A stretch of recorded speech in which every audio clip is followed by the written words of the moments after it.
जीवन भरनी घोर निशान अवधुत बैठो हुआ श्यामा जीवन भरनी घोर निशान अवधुत बैठो हुआ श्यामा हमारी आशानो भुलाए नहीं हो हमारी आशाओं भुलाए नहीं हो रंग नाम विवासे तो नहीं हो रंग नाम विश्वासे तो नहीं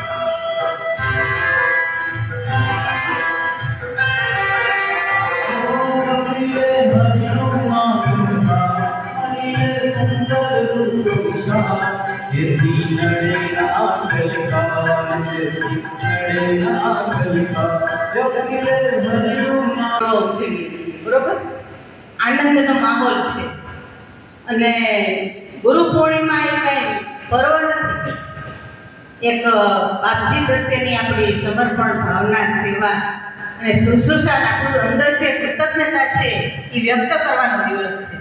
અને ખરેખર ગુરુ પૂર્ણિમા કેમ ઉજવવી એ વિશે મારે થોડુંક બોલવું હતું, પણ સમયના અભાવે થોડું ટૂંકમાં હું તમને કહીશ કે અત્યારે ખરેખર વ્યાસ પૂર્ણિમા કહેવાય.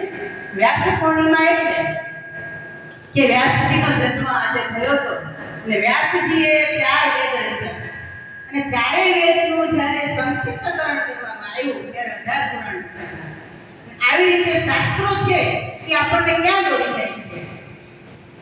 ગુરુજીએ પણ આપણને ગુરુ લીલામૃત, રંગલીલામૃત ચરિત્રમાંથી આપણને પોતાની ભાષામાં મરાઠીમાંથી આપણને ગુજરાતી રૂપે આપ્યું. એટલે તેનો ઉપકાર આપણે ખૂબ જ માનીએ કે આવા ગુરુજી આપણને મળ્યા છે અને એ ગુરુજી જ્યારે આપણી આંગળી પકડે છે, આપણો હાથ પકડે છે, ત્યારે એટલું જ સમજવાનું કે આપણે આ જગમાંથી તરી ગયા.